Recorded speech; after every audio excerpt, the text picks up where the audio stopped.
அனைவருக்கும் வணக்கம். Roar bank credit card இது ஒரு கிரெடிட் கார்டு மட்டும் கிடையாது.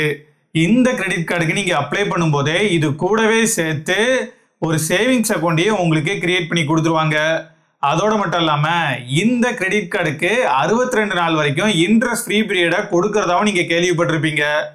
உண்மையிலே இந்த கிரெடிட் கார்டுக்கு அப்ளை பண்ணி இதை வாங்குறது ஒர்த்தா, என்னென்ன விஷயங்களுக்கு எந்த மாதிரிலாம் சார்ஜ் பண்றாங்கன்னு சொல்லிட்டு இந்த கார்டை பத்தின கம்ப்ளீட்டான டீடைல்ஸ் தான் நான் உங்க கூட இந்த வீடியோ மூலமா ஷேர் பண்ணிக்க போறேன். அந்த வகையில இந்த கிரெடிட் கார்டுல என்னென்ன பெனிஃபிட்ஸ் எல்லாம் கொடுத்துருக்காங்கன்னு சொல்லிட்டு பெனிஃபிட்ஸை பத்தி ஃபர்ஸ்ட் பாத்துடலாம். First of all, Roar bank அப்படிங்கிற நேம்ல ஏதாச்சும் ஒரு பேங்க் இருக்குமோன்னு சொல்லி யோசிச்சீங்கன்னா, ரோர் பேங்க் அப்படிங்கிறது இந்த கார்டோட நேம் தானே தவிர இந்த நேம்ல எந்த ஒரு பேங்க்கும் கிடையாது. யூனிட்டி ஸ்மால் பினான்ஸ் பேங்க் சைட்ல இருந்து தான் இந்த கிரெடிட் கார்டை உங்களுக்கு ப்ரொவைட் பண்றாங்க. ரோர் பேங்க் கிரெடிட் கார்டு அப்படிங்கிறது ஒரு 2-in-1 account.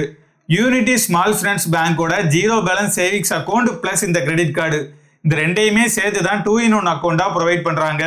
Zero balance savings அக்கௌண்டாவே இருந்தாலும் அந்த அக்கௌண்ட்ல நீங்க மெயின்டைன் பண்ணக்கூடிய பணத்துக்கு 7% வரைக்கும் இன்ட்ரெஸ்ட் கொடுக்கறதா சொல்லியிருக்காங்க. பொதுவாகவே சேவிங்ஸ் அக்கௌண்டா இருந்துச்சுன்னா அந்த அக்கௌண்ட்டுக்கு பாஸ்புக் அப்புறம் டெபிட் கார்டு இந்த ரெண்டையுமே கொடுப்பாங்க. அந்த மாதிரி இந்த அக்கௌண்ட்டுக்கும் ஏதாச்சும் கொடுப்பாங்களான்னு சொல்லி கேட்டீங்கன்னா, இந்த ரெண்டையுமே நாங்க உங்களுக்கு கொடுக்க மாட்டோம் அப்படிங்கிறதையும் தெளிவா சொல்லிட்டாங்க. அதுக்கு பதிலாக இவங்க உங்களுக்கு இந்த கிரெடிட் கார்டை தான் கொடுப்பாங்க. இந்த கிரெடிட் கார்டை யூஸ் பண்ணியே உங்களால ஏடிஎம்ல அமௌண்ட்டை வித்ரா பண்ணிக்க முடியும். ஒருவேளை நீங்க அமௌண்ட்டை டெபாசிட் பண்றதா இருந்துச்சுன்னா அதை உங்களால ஆன்லைன் வழியா மட்டும்தான் பண்ணிக்க முடியும். இந்த கிரெடிட் கார்டு எப்படி ஒர்க் ஆகும் அப்படிங்கிறத இப்ப பார்க்கலாம். நீங்க இந்த கிரெடிட் கார்டுக்கு அப்ளை பண்ணி இதை வாங்கும்போது இவங்க உங்களுக்கு கிரெடிட் லிமிட்டா ஒரு 4000 ரூபாயை கொடுத்துருக்காங்கன்னு வச்சுப்போம். பிளஸ் இது கூடவே வரக்கூடிய சேவிங்ஸ் அக்கௌண்ட்ல நீங்க ஒரு 3000 ரூபாயை டெபாசிட் பண்ணி வச்சிருக்கீங்கன்னு வச்சுப்போம். இப்போ நீங்க ஒரு 1500 ரூபாய்க்கு டிரான்சாக்ஷன் பண்றதா வச்சுப்போம். இந்த 1500 ரூபாய் பணத்தை இவங்க உங்களோட சேவிங்ஸ் அக்கௌண்ட்ல இருக்கக்கூடிய அமௌண்ட்ல இருந்து தான் எடுத்துப்பாங்க. எப்போ உங்களோட சேவிங்ஸ் அக்கௌண்ட்ல இருக்கக்கூடிய பணம் அப்படிங்கிறது டிரான்சாக்ஷனை கம்ப்ளீட் பண்றதுக்கு போதுமான அளவுக்கு இல்லாம போகுதோ, அப்போ சேவிங்ஸ் அக்கௌண்ட்ல இருக்கக்கூடிய பணம் பிளஸ் உங்க கிரெடிட் லிமிட்ல இருக்கக்கூடிய பணம் அந்த ரெண்டையுமே சேர்த்து எடுத்துப்பாங்க. சேவிங்ஸ் அக்கௌண்ட்ல சுத்தமா பணம் இல்லாம போகும்போது தான் இவங்க மொத்த டிரான்சாக்ஷனுக்கான அமௌண்ட்டையும் உங்களோட கிரெடிட் லிமிட்ல இருந்து எடுப்பாங்க. இப்படிதான் இந்த கிரெடிட் கார்டு ஒர்க் ஆகுது. நீங்க இந்த கிரெடிட் கார்டை யூஸ் பண்ணி டிரான்சாக்ஷன் பண்ணும்போது 20% வரைக்கும் கேஷ்பேக் கொடுக்கறதா சொல்லியிருக்காங்க. ஒவ்வொரு மாசத்தோட தொடக்கத்திலையும் எந்தெந்த கேட்டகரிக்கு எவ்வளவு கேஷ்பேக்கை கொடுப்போம் அப்படிங்கிறத இவங்க சொல்லுவாங்க. அப்படி இவங்க கொடுத்துருக்கக்கூடிய கேட்டகரியில ஏதாச்சும் ஒரு 2 கேட்டகரி நீங்க சூஸ் பண்ற மாதிரி இருக்கும். அப்டுன்னு சொல்லி இதுல மென்ஷன் பண்ணியிருக்கிற மாதிரியே இவங்க எல்லா கேட்டகரிக்குமே 20% கேஷ்பேக்கை கொடுக்கறது இல்ல. இந்த செப்டம்பர் மாசத்துக்கு 20% கேஷ்பேக்கை சினிமாஸ்க்கு கொடுக்கறதா சொல்லியிருக்காங்க. ஒருவேளை நீங்க எந்த கேட்டகரியுமே சூஸ் பண்ணாம இருந்தீங்கன்னா அப்ப இவங்க உங்களுக்கு எந்த விதமான கேஷ்பேக்கையும் கொடுக்க மாட்டோம் அப்படிங்கிறத சொல்லியிருக்காங்க. நீங்க சூஸ் பண்ணியிருக்கக்கூடிய 2 கேட்டகரியை தவிர்த்து நீங்க பண்ணக்கூடிய டிரான்சாக்ஷனுக்கும் எந்த விதமான கேஷ்பேக்கையும் கொடுக்க மாட்டோம் அப்படிங்கிறதையும் சொல்லியிருக்காங்க. நீங்க ஒருவேளை கேட்டகரியை சூஸ் பண்ணாம இருந்தாலும் mobile recharges and utility bill பேமெண்ட்டை இந்த கார்டை யூஸ் பண்ணி பண்ணும்போது நீங்க டிரான்சாக்ஷன் பண்ணக்கூடிய அமௌண்ட்ல 1% கேஷ்பேக்கா கொடுக்கறதா சொல்லியிருக்காங்க. இந்த கேஷ்பேக் எல்லாத்தையுமே டைரக்டா உங்களோட அக்கௌண்ட்ல கிரெடிட் பண்றதுனால இதுக்கு எந்த விதமான ரெடிம்ஷன் ஃபீயையும் சார்ஜ் பண்றது இல்ல அப்படிங்கிறதையும் சொல்லியிருக்காங்க. நீங்க இந்த கார்டோட பில்ல பே பண்றதுக்கு மட்டும் தான் இந்த கேஷ்பேக்கை யூஸ் பண்ண முடியுமே தவிர ஆல்ரெடி பில்ல பே பண்ணிட்டு இந்த கேஷ்பேக்கை ரெடீம் பண்ணலாம் ட்ரை பண்ணா அப்படி உங்களால ரெடீம் பண்ண முடியாது. நீங்க பில்ல பே பண்ணாம இருக்கிற வரைக்கும் தான் உங்களால இந்த கேஷ்பேக்கை ரெடீம் பண்ண முடியும். அப்படி நீங்க ரெடீம் பண்றதுக்கு மினிமம் 250 ரூபாயாச்சும் கேஷ்பேக் பேலன்ஸ்ல இருக்கணும் அப்படிங்கிறத சொல்லியிருக்காங்க. இந்த கேஷ்பேக் எல்லாத்தையும் சேர்த்து ஒரு மாசத்துக்கு அதிகபட்சமா 2500 ரூபாய் வரைக்கும் தான் கேஷ்பேக்கா உங்களுக்கு கொடுக்கறதா சொல்லியிருக்காங்க. இந்த 2500 ரூபாயை ரீச் பண்ணதுக்கு அப்புறமா நீங்க டிரான்சாக்ஷன் பண்ற எல்லாத்துக்குமே எந்த விதமான கேஷ்பேக்கையும் கொடுக்க மாட்டோம் அப்படிங்கிறதையும் சொல்லியிருக்காங்க. இதை தவிர்த்து ஒரு சில டிஸ்கவுண்ட் கூப்பன்ஸையுமே இவங்க ப்ரொவைட் பண்றாங்க. இந்த பிரான்ச்ல இவங்க சொல்லியிருக்கக்கூடிய மினிமம் டிரான்சாக்ஷன் அமௌண்ட்டுக்காச்சும் நீங்க டிரான்சாக்ஷன் பண்ணும்போது இந்த கூப்பனுக்கான டிஸ்கவுண்ட் அப்படிங்கிறது உங்களுக்கு கிடைக்கும். இவ்வளவுதான் இந்த கிரெடிட் கார்டுல இருக்கக்கூடிய பெனிஃபிட்ஸ் எல்லாமே. இந்த பெனிஃபிட்ஸ்க்காகலாம் நீங்க இந்த கிரெடிட் கார்டை வாங்குற மாதிரி இருந்துச்சுன்னா எந்த மாதிரியான சார்ஜஸ் எல்லாம் பே பண்ண வேண்டியது இருக்கும்னு சொல்லிட்டு சார்ஜஸ் பத்தி இப்ப பார்க்கலாம். இந்த கிரெடிட் கார்டை நீங்க வாங்குறதுக்காக எந்த ஒரு அமௌண்ட்டையும் ஜாயினிங் ஃபீயா பே பண்ண தேவையில்ல. அதே மாதிரி நீங்க எந்த ஒரு அமௌண்ட்டையும் ஆனுவல் ஃபீயாவும் பே பண்ண தேவையில்ல. இப்போ வரைக்குமே கம்ப்ளீட்டா லைஃப் டைம் ஃப்ரீயா தான் இந்த கிரெடிட் கார்டை ப்ரொவைட் பண்ணிட்டு வராங்க. இந்த கிரெடிட் கார்டை யூஸ் பண்ணி நீங்க டிரான்சாக்ஷன் பண்ணக்கூடிய டேட்டை பொறுத்து 62 நாள் வரைக்குமான இன்ட்ரெஸ்ட் ஃப்ரீ பீரியடை இவங்க உங்களுக்கு கொடுக்குறாங்க. பொதுவாகவே கிரெடிட் கார்டு ப்ரொவைடர்ஸ் எல்லாருமே 45ல இருந்து 52 நாள் வரைக்குமான இன்ட்ரெஸ்ட் ஃப்ரீ பீரியடை தான் கொடுப்பாங்க.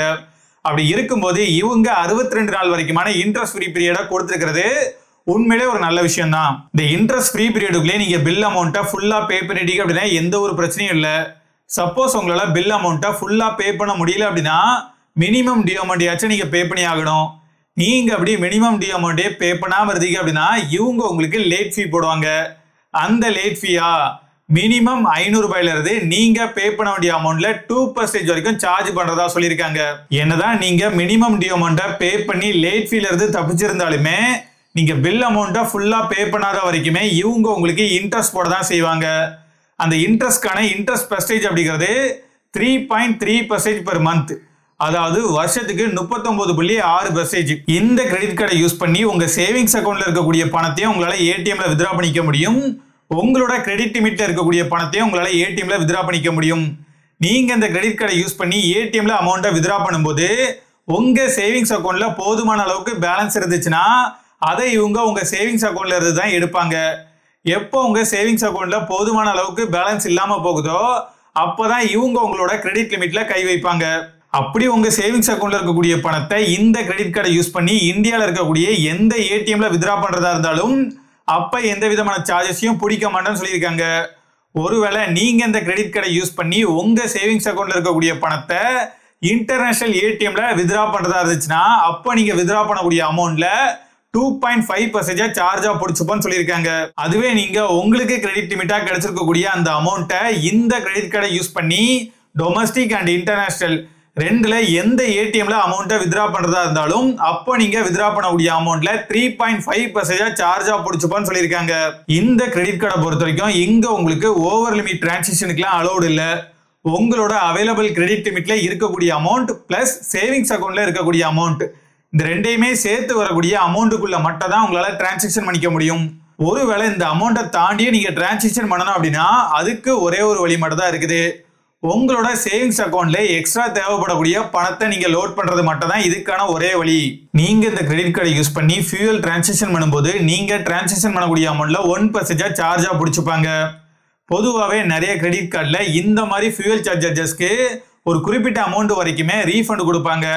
ஆனா இந்த கிரெடிட் கார்டை பொறுத்த வரைக்கும் இவங்க எந்த விதமான ரீஃபண்டையும் கொடுக்கறதா சொல்லல. இந்த கிரெடிட் கார்டு உங்களுக்கு அப்ரூவ் ஆகிறதுக்கு ஒரு சில எலிஜிபிலிட்டி கிரைட்டீரியா எல்லாமே கொடுத்துருக்காங்க. கண்டிப்பா நீங்க ஒரு இந்தியன் சிட்டிசனா இருக்கணும். நீங்க ஒரு சேலரிட் பர்சனாவோ இல்ல செல்ஃப் எம்ப்ளாய்டு பர்சனாவோ இருக்கலாம். உங்களோட மாத வருமானம் 25,000க்கு அதிகமா இருந்தாதான் உங்களுக்கு இந்த கிரெடிட் கார்டு அப்ரூவ் ஆகும்னு சொல்லிட்டு யூனிட்டி ஸ்மால் பினான்ஸ் பேங்க் சைட்ல இருந்து சொல்லியிருக்காங்க. இதை தவிர்த்து இவங்க எதையுமே பெருசா செக் பண்றது இல்ல. ஒருவேளை உங்களுக்கு கிரெடிட் ஹிஸ்டரியே இல்லாம இருக்குது, கிரெடிட் ஸ்கோர் கம்மியா இருக்குதுன்னா கூட இந்த கிரெடிட் கார்டு உங்களுக்கு அப்ரூவ் ஆகும். அப்படி கிடைக்கக்கூடிய கார்டை நீங்க கரெக்டா டிரான்சாக்ஷன் பண்ணி ஆன் டைம்ல பேமெண்ட் பண்றீங்க அப்படின்னா உங்களோட கிரெடிட் ஸ்கோர் இம்ப்ரூவ் ஆகிறதுக்கும் வாய்ப்பு இருக்குன்னு மென்ஷன் பண்ணியிருக்காங்க. நான் இந்த ரோர் பேங்க் ஆப்போட ரிவ்யூஸை பிளே ஸ்டோர்ல படிச்ச வரைக்குமே நிறைய நெகட்டிவான ரிவ்யூஸை என்னால பார்க்க முடிஞ்சது. வீடியோ கேவிசி ஸ்டக் ஆகுது, டிரான்சாக்ஷன் டிக்ளைன் ஆகுது, கஸ்டமர் சப்போர்ட் சரியில்லைன்னு சொல்லிட்டு நிறைய பேர் ரிவ்யூஸ்ல மென்ஷன் பண்ணியிருந்தாங்க. இது எல்லாத்துக்குமே காரணம் என்ன அப்படின்னா யூனிட்டி பேங்க் சைட்ல இருந்து இது வரைக்கும் 2 கிரெடிட் கார்டை மட்டும் தான் லான்ச் பண்ணியிருக்காங்க. அதுல ஒன்னு பாரத் பேயோட கிரெடிட் கார்டு, இன்னொன்னு யூனிட்டி பேங்கோட ஓன் கிரெடிட் கார்டான இந்த ரோர் பேங்க் கிரெடிட் கார்டு. இதனாலேயே இந்த கிரெடிட் கார்டு பிசினஸ்க்கு இவங்க புதுசுன்னு நம்ம சொல்லலாம். அதோட மட்டும் இல்லாம இந்த ஆப்பை இவங்க ரீசெண்டா தான் லான்ச் பண்ணியிருக்கிறதுனால இதுல ஒரு சில பக்ஸும் இருக்கலாம். இது எல்லாத்தையுமே இவங்க சரி பண்ணதுக்கு அப்புறமா இந்த கிரெடிட் கார்டுக்கு அப்ளை பண்ணி இதை வாங்குறது தான் பெஸ்ட். ஃபர்ஸ்ட் டைமா கிரெடிட் கார்டை வாங்கக்கூடியவங்களை ஃபோக்கஸ் பண்ணி தான் இந்த கிரெடிட் கார்டை இவங்க லான்ச் பண்ணியிருக்கிற மாதிரி எனக்கு தோணுது. ஏன்னா ஆல்ரெடி கிரெடிட் கார்டு வச்சிருந்து நல்ல கிரெடிட் ஸ்கோரோட இருக்கக்கூடியவங்களுக்கும் இந்த கிரெடிட் கார்டு ரிஜெக்ட் ஆகுது. அப்படி இல்லைன்னா கம்மியான லிமிட்டோட தான் அப்ரூவ் ஆகுது அப்படிங்கிற மாதிரி நான் கேள்விப்பட்டேன். இவ்வளவு விஷயங்கள் இருந்தாலுமே நான் என்னோட ஒப்பீனியன் சொல்றேன். என்ன பொறுத்த வரைக்கும் ஃபர்ஸ்ட் டைமா கிரெடிட் கார்டை வாங்கக்கூடியவங்களுக்கு இப்போ வரைக்குமே இது ஒரு பெஸ்டான கிரெடிட் கார்டு மாதிரி தான் தெரியுது. இருந்தாலுமே நான் ரிவ்யூஸ்ல படிச்ச எல்லாத்தையுமே நீங்களுமே மைண்ட்ல வச்சுட்டு யோசிச்சு டிசைட் பண்ணுங்க. நீங்க எந்த கிரெடிட் கார்டை வாங்குறதா இருந்தாலும் அதுக்கான பில்ல ஆன் டைம்ல கரெக்டா பே பண்ணிருங்க. அப்படி இல்லைன்னா இன்ட்ரெஸ்ட் போட்டே சொத்தெழுதி வாங்கிடுவான். உஷாரா இருந்துக்கோங்க. வர்த்தா.